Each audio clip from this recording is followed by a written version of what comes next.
Praise the lord. అందరికీ కూడా ప్రత్యేకమైన ప్రభుపేట వందనాలు తెలియజేస్తున్నాం. ప్రభు క్రిస్టియన్ ఛానల్ వీక్షిస్తున్న ప్రజలందరూ కూడా ప్రత్యేకమైన ప్రభుపేట వందనాలు తెలియజేస్తున్నాం. ఈరోజు బైబిల్ గ్రంథం నుంచి చెప్పబడే వాక్య భాగం ఏంటంటే మంచి పోరాటం. బైబిల్ గ్రంథంలో మనం చదివితే తిమోతి రాసిన మొదటి పత్రిక 6వ అధ్యాయం 12వ వచనంలో మనం చదివితే చూడండి, నేను చదువుతున్నాను, జాగ్రత్తగా వినవలసిందిగా కోరుతున్నాం. విశ్వాస సంబంధమైన మంచి పోరాడము నిత్య జీవమును చేపట్టము. చూడండి, ఇక్కడ దేవుడు వాక్యం మనకు సెలవిస్తుంది. మంచి పోరాటం. లోకంలో చాలా పోరాటాలు ఉన్నాయి. చూడండి, పోరాటం అంటే మనం పొందుకే దాని కొరకు శ్రమ పడడం, ఏదైతే మనం కావాలనుకుంటున్నామో దాని కొరకు మనం పోరాడడం. అంటే ఇక్కడ పోరాటం అంటే మంచి పోరాటం అంటే విశ్వాసం అనే పోరాటం మనలో ఉండాలి. విశ్వాసం అనేది పోరాటం. మనం పోరాడినట్లయితే విశ్వాసం అనేది మనము జీవితాంతం దాన్ని మనం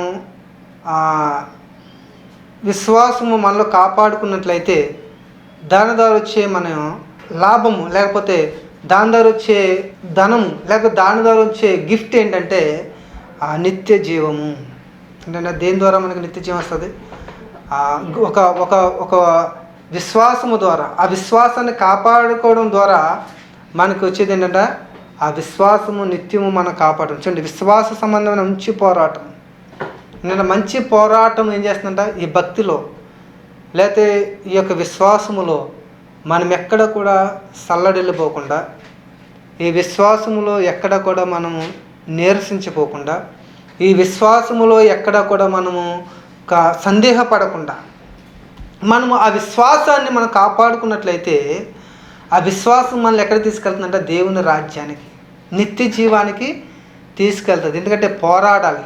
చూడండి, మనం ఏదన్నా మనం పోటీల్లో గెలవాలనుకోండి, పరుగు పందుల్లో మనం గెలవాలనుకోండి, ఏం చేయాలి? పరిగెట్టాలి. అక్కడ ఒక గిఫ్ట్ ఉంది, ఒక డైమండ్ మీకు ఇస్తా అన్నారు, లేకపోతే ఒక వజ్రం మీకు ఇస్తా అన్నారు, లేకపోతే ఒక మెడల్ మీకు ఇస్తా అన్నారు. దాని కొరకు మనం ఏం చేయాలి? పరిగెట్టాలి, లేకపోతే పోరాడాలి. దాన్ని గెలవాలంటే మనం ఏం చేయాలి? పోరాడాలి. దాన్ని పొందుకోవాలంటే మనం ఏం చేయాలి? పోరాడుతూ ఉండాలి. ఒక మంచిగా మనము ఒక ఎస్ఐ అవ్వాలి, లేకపోతే ఒక కలెక్టర్ అవ్వాలి, లేకపోతే మంచి ఉద్యోగాన్ని మనం కలిగి ఉండాలి అని మనం ఒక గోల్ పెట్టుకున్నప్పుడు దాని కొరకు మనం పోరాడాలి.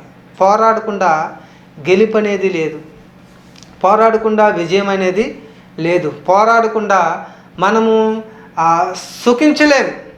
కాబట్టి ఇక్కడ ఏ పోరాటం కోసం నేను చెప్తున్నానంటే విశ్వాసం అనే పోరాడు. ఈ విశ్వాసం ఎక్కడ కూడా సల్లడిల్లిపోకుండా, విశ్వాసానికి ఎక్కడ కూడా డోకా పడకుండా, విశ్వాసము ఎక్కడ కూడా నీరసించిపోకుండా, ఈ విశ్వాసం ఏమవుతూ ఉండాలంటే నువ్వు దాన్ని ఆ విశ్వాసంలో పోరాడుతూ ఉండాలి. విశ్వాసాన్ని కాపాడుతూ ఉన్నప్పుడు నిత్య జీవము నీకు దొరుకుతుంది. రెండోదిగా దేంతో మనం పోరాడాలంట? మనము ప్రార్థనలో పోరాడాలి. ఫస్ట్ పాయింట్, విశ్వాసముతో పోరాడాలి, విశ్వాసంతో జీవించాలి. రెండోదిగా ప్రార్థనలో మనం పోరాడాలి. ప్రార్థన, ఎందుకంటే మనకి ఏదన్నా అవసరం ఉంది, దేవుని దగ్గరికి వెళ్ళి మనం ప్రార్థన చేస్తాం. ఆ ప్రార్థన ఒక అంశం కొరకు మనం ప్రార్థన చేస్తాం. లేకపోతే మనకి ఇది కావాలి, లేకపోతే ఈ వస్తువు కావాలి, లేకపోతే మనకి పిల్లలు లేరు, పిల్లలు కావాలి, లేకపోతే నేను పై చదువులకు వెళ్ళాలి, దేవుడి సహాయం నాకు కావాలని మనం ప్రార్థన చేసినప్పుడు దాని కొరకు మనం ఏం చేయాలంటే పోరాడుతూ ఉండాలి. ప్రార్థనలో మనం ఏమవ్వాలి? పోరాడాలి. ప్రార్థనలో పోరాడాలి. ఎప్పుడు వరకు మనం పోరాడాలి? నేను చెప్తున్నాను కదా, దాన్ని మనం పొందుకునేంత వరకు కూడా మనము పోరాడాలి. లేకపోతే దేవుడు మనకు ఇచ్చేంత వరకు కూడా మనం ప్రార్థనలో మనము పోరాడాలి. ఉదాహరణకి దేవునితో యాకోబు పోరాడాడు. ఏమని పోరాడాడు? దేవా, నీవు నన్ను దీవించకపోతే నిన్ను విడిచిపెట్టను, దేవా నీవు నన్ను దీవించకపోతే నిన్ను వదలను అని ఆ పట్టుకుని విడవలేని పట్టుకున్నాడంట యాకోబు. ఎందుకంటే పోరాడాడు. దేని కొరకు పోరాడాడు? ఆశీర్వాదాల కొరకు పోరాడాడు. దేని కొరకు పోరాడాడు? ప్రార్థనలో పోరాడాడు. అంటే పోరాటం ఏం చేసింది? పోరాటం ఈ పోరాటంలో, ఈ విశ్వాసం అనే పోరాటంలో ఎక్కడ కూడా మనం నిరసించుకోకూడదు ప్రియ క్రైస్తవుడా, ప్రియ క్రైస్తవ బిడ్డ. కాబట్టి దేవుడు చెప్తున్నాడు మంచి పోరాటము. భక్తుడు అపోస్తుడైన పౌలు చెప్తున్నాడు కదా, మంచి పోరాటము నేను పోరాడి తిని నా విశ్వాసమును నేను కాపాడుకుంటాను. ఎప్పటి వరకు మన విశ్వాసాన్ని కాపాడుకోవాలి? మరణం వరకు మన విశ్వాసాన్ని కాపాడుకుంటే మనకు నిత్య జీవం వస్తుంది. ప్రార్థనలో మనము పోరాడాలి, విశ్వాసంలో మనము పోరాడాలి. ఇంకా మూడోదిగా నేను చెప్తున్నాను, మనము లోకములో ఉన్న పాపముతో మనం పోరాడాలి. పాపాన్ని జయిస్తూ ఉండాలి ప్రతిరోజు. పాపం మీద గెలుపొందాలి మనం. ఎందుకంటే పాపము ఎప్పుడు కూడా మనల్ని మన ఎదుటే ఉంటుంది. పాపం ఎప్పుడు మన పక్కనే ఉంటుంది. పాపం ఇప్పుడు మన వైపే చూస్తుంది, మనల్ని వెంబడిస్తుంది పాపం. కానీ ఇక్కడ దేవుని లేఖనం చెప్తుంది అంటే పాపముతో మనం పోరాడాలి. అంటే పాపం మీద మనకి ఏం కలిగి ఉండాలి?